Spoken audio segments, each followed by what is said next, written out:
Hola, ¿cómo están? Espero se encuentren muy bien. En esta oportunidad vamos a ver el pago con subrogación o también llamado el pago subrogatorio. ¿Dónde encontramos el pago con subrogación? Lo encontramos entre los artículos 1666 y 1671 del Código Civil. ¿Cómo podemos definir este pago o esta clase de pago? Pues resulta que es cuando el acreedor le transmite todos sus derechos a un tercero que lo reemplaza definitivamente en todas sus facultades. Y tenemos en cuenta también que el pago con subrogación tiene una fuente legal, o sea que es la ley la que permite que se presente ese pago por subrogación. Un ejemplo de ello es cuando el deudor le debe a su acreedor y un tercero diferente al deudor cancela la obligación. Automáticamente ese tercero diferente al deudor o una persona diferente a ese deudor, pues automáticamente y por ley se convierte en acreedor y por lo tanto el acreedor le debe de transferir todas sus facultades y todos sus derechos como acreedor. Ahora, tengamos presente también que ese tercero no solamente puede hacer o puede ser ajeno a la obligación, sino que también ese tercero puede ser también un deudor solidario, puede ser un fiador, puede ser un agente oficioso y lo vamos a ver más adelante cuando veamos las clases de subrogación. Ahora, la subrogación tiene dos tipos de subrogación. Tenemos la principal, que es la subrogación legal, y después tenemos que es la subrogación convencional. Dentro de la subrogación legal tenemos unos casos que nos menciona el Código Civil, y esos casos son los siguientes. El primero nos habla del acreedor que paga a otro acreedor de mejor derecho en razón de un privilegio de hipoteca. Esto es lo que también se llama o recibe el nombre de subrogación hipotecaria, la cual consiste en poder cambiar tanto el acreedor como el deudor hipotecario.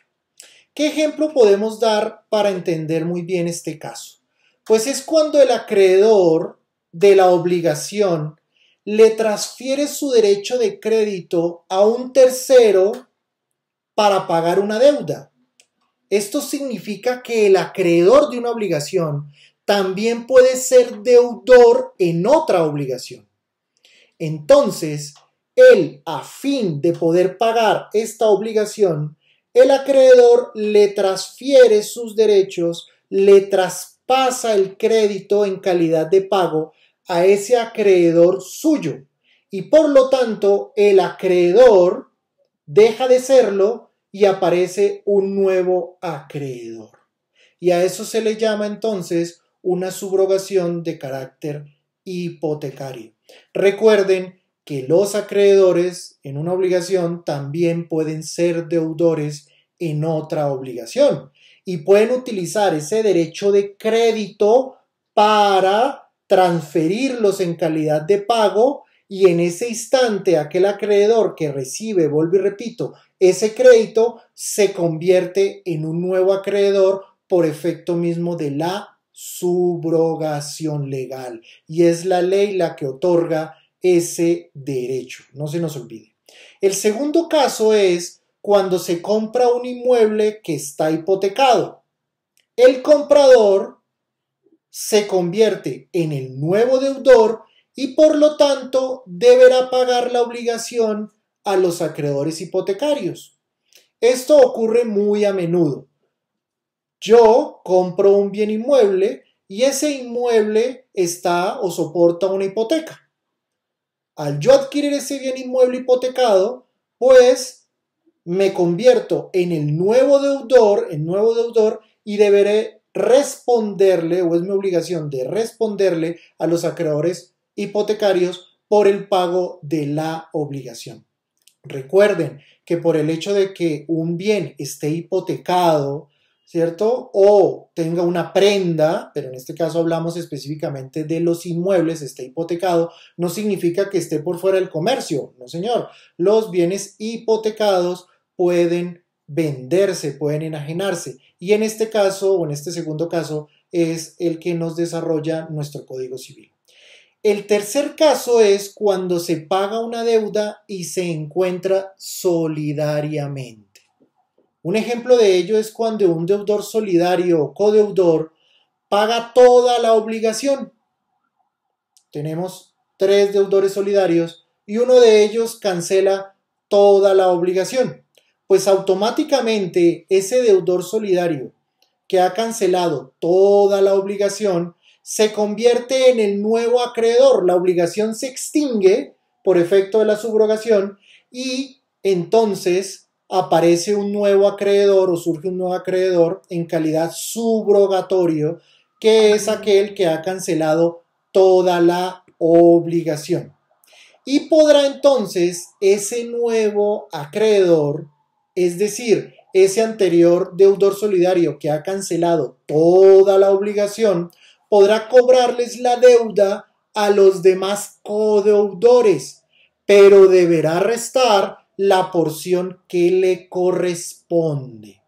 Es decir, si la deuda era de 3 millones de pesos y cada uno de los deudores solidarios era responsable por 1 millón de pesos, pues al momento de ese deudor solidario pagar toda la obligación, él podrá cobrarles la obligación a los demás deudores solidarios, pero restando el 1 millón de pesos que a él le correspondía. O sea, que él les va a terminar cobrando, ¿qué? 2 millones de pesos a los deudores y él, pues obviamente, es el nuevo acreedor.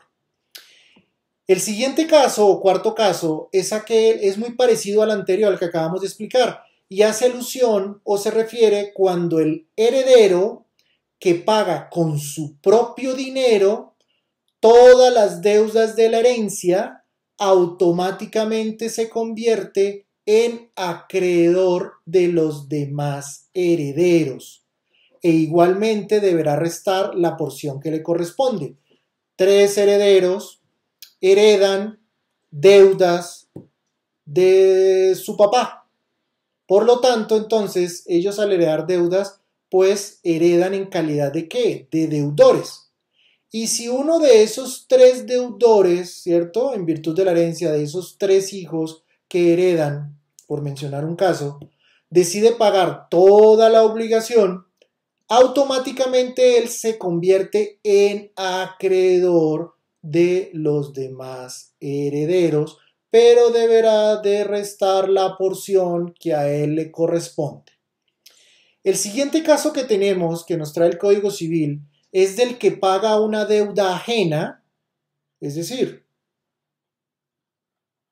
con el consentimiento del deudor, que en este caso sería ¿qué? Un diputado, ¿no? Un delegado, o sin el consentimiento del deudor, que también sería en ese caso específico un agente oficioso.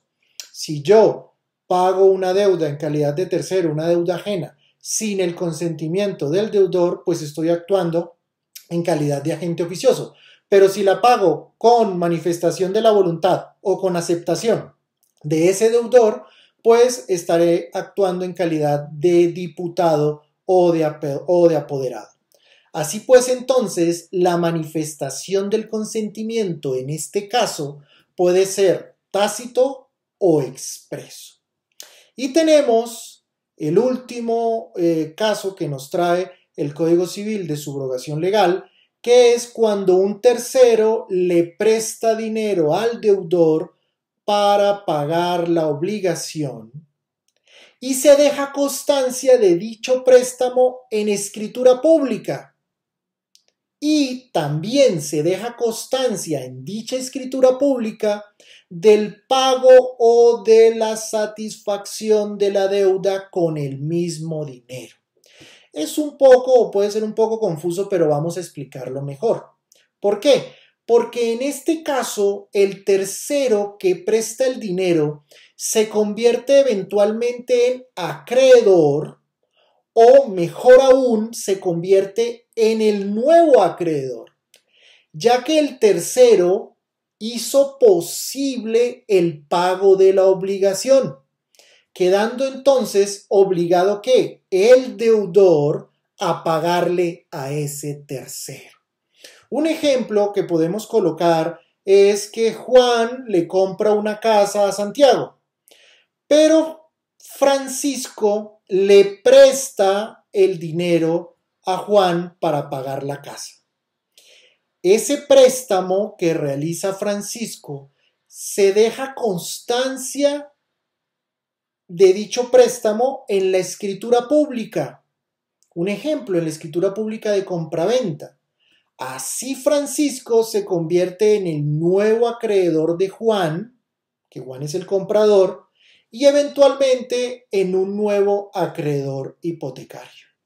Con este ejemplo podemos dilucidar fácilmente, darnos cuenta que este caso se presenta muy comúnmente en la compra de bienes inmuebles. Si yo voy a comprar un bien inmueble y le pido prestado dinero a un tercero, pues ese préstamo de dinero se deja como constancia dentro de la escritura pública, constará dentro de la escritura pública y por lo tanto ese tercero que prestó el dinero o que le prestó el dinero al comprador se convertirá en acreedor, se subrogará frente a quién, frente al propietario, frente al que le venda. Entonces técnicamente se subrogará no solamente como acreedor, sino que se podrá subrogar incluso como un acreedor hipotecario. Entonces, en el caso que acabamos de mencionar, Francisco, que fue el que le prestó el dinero a Juan para que comprara la casa, se convierte en acreedor, ¿cierto? Porque va a constar ahí o habrá constancia en la escritura pública. Muy importante tener esto en cuenta.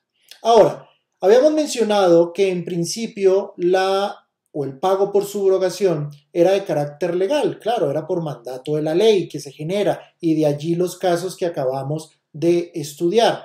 Pero resulta que el pago por subrogación también puede ser convencional, es decir, que las partes lo pueden acordar. Y es cuando más exactamente se presenta en el evento de que el acreedor, o en el caso en que el acreedor recibe el pago total de la obligación por parte de un tercero y acuerda con dicho tercero transferirle todas sus facultades de acreedor por voluntad de las partes. Acuerdan sin necesidad de invocar la ley. Entonces, en este caso, el tercero se convertirá en el nuevo acreedor. Ese tercero será entonces el no acreedor con todas sus facultades. ¿Dónde encontramos este principio de la subrogación convencional? Lo encontramos en el artículo 1669 del Código Civil. Importante tener en cuenta que en este caso la subrogación, o sea, la subrogación convencional o la subrogación convencional se asimila a la regla o se asimilará a la regla de una cesión o de una venta de derechos y deberá consignarse en una carta de pago. Esa subrogación convencional deberá consignarse en un documento llamado carta de pago. ¿Y qué es la carta de pago? Pues un documento donde el acreedor deja constancia de haber recibido el pago por parcial o total de la deuda por parte o de parte de un tercero, determinado tercero, que se convertirá o se convierte por subrogación convencional en el nuevo acreedor. Entonces, muy importante tener en cuenta entonces que el pago por subrogación convencional o la subrogación convencional se asimilará a la regla de la cesión o venta de derechos. Tener presente esa excepción. Ahora, ¿cuáles son los efectos tanto de la subrogación legal como de la subrogación convencional? Pues lo encontramos en el artículo 1670 del Código Civil, Y tenemos dos efectos esenciales. El primero, se hace una transmisión o se presenta una transmisión o transferencia de todos los derechos del acreedor original al nuevo acreedor. Todos los derechos. Al hablar de todos los derechos, no solamente hacemos alusión a sus facultades, sino también ¿qué? A las garantías hipotecarias, a las garantías prendarias, etcétera, etcétera. Y en segundo efecto encontramos que se extingue la relación jurídica con el primer acreedor. La relación jurídica con el primer acreedor se extingue. ¿Por qué? Porque surge una nueva relación jurídica con ese tercero que ha cancelado la obligación y que por lo tanto se subroga en calidad de acreedor o de sujeto activo de la obligación. Ya por último tenemos que de acuerdo al artículo 1671 del Código Civil, si varios acreedores prestan dinero a un mismo deudor, no habrá preferencia en cuanto al pago. Tener en cuenta esto, no habrá preferencia, todos serán iguales frente al pago, sin importar las fechas de las subrogaciones o los préstamos que se hayan generado o se hayan ocasionado. En este punto hay que tener en cuenta que aquí se presenta una igualdad de acreedores, no hay preferencia por parte o entre los acreedores. Todos tendrán la misma preferencia y serán iguales frente al pago, sin importar las fechas de las subrogaciones o los préstamos. Muy importante. Con esto hemos terminado el pago por subrogación. Espero que les haya parecido muy buena la sesión. Nos vemos en la próxima. Chao, chao.